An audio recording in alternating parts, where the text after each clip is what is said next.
പറഞ്ഞിട്ടില്ല. എന്റെ ജീവൻ എന്തെങ്കിലും സംഭവിച്ചാൽ അതിന് പൂർണ്ണ ഉത്തരവാദിത്വം രേണുസുതിയും തങ്കച്ചനുമാണ്. ഹേ ഗൈസ്, ഇന്നത്തെ വീഡിയോ എന്ന് പറയുന്നത് രേണുസുതിയായിട്ട് ബന്ധപ്പെട്ട ഒരു കാര്യം പറയാനാണ്.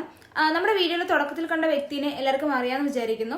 കൊല്ലം സുധിയുടെ മരണശേഷം 2 മക്കൾക്കും വീട് വെക്കാൻ വേണ്ടി സ്വന്തം ഭൂമിയിലെ കുറച്ച് സ്ഥലം കൊടുത്ത വ്യക്തിയാണ് ഈ ഫാദർ. ഇതിനൊക്കെ സഹായം ചെയ്തിട്ടും ആ ഫാദർ അനുഭവിക്കാത്തതായിട്ട് ഇനി ഒന്നും തന്നെ ബാക്കിയില്ല.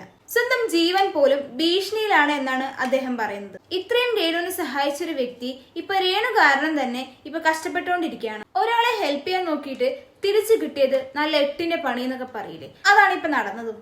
പല ഇന്റർവ്യൂസിലായിക്കോട്ടെ രേണു ആയാലും രേണുവിന്റെ ഫാദർ ആയാലും ഈ സഹായിച്ചവരെയൊക്കെ തള്ളി പറഞ്ഞിട്ട് അല്ലെങ്കിൽ അവർ ചെയ്ത ആ ഒരു സഹായത്തിന് യാതൊരു വിലയുമില്ല എന്ന രീതിയിലൊക്കെയാണ് അവർ പല ഇന്റർവ്യൂസും കൊടുത്തിട്ടുള്ളത്. പലരും ഒന്നും പ്രതീക്ഷിക്കാതെ ചെയ്തു കൊടുത്ത സഹായങ്ങൾക്കൊക്കെ തിരിച്ചു കിട്ടിയതെന്ന് പറയുന്നത് പേരുദോഷവും ചീത്തപ്പേരും മാത്രമാണ്. നമ്മുടെ ഇന്റർവ്യൂ കണ്ടവർക്ക് മനസ്സിലായിട്ടുണ്ടാവും. ഇന്റർവ്യൂവിനിടയിൽ വെച്ച് അദ്ദേഹം കരയ വരെ ഉണ്ടായി. എനിക്ക് ഇതുവരെ ഉണ്ടാവാത്തൊരു അനുഭവമാണ്.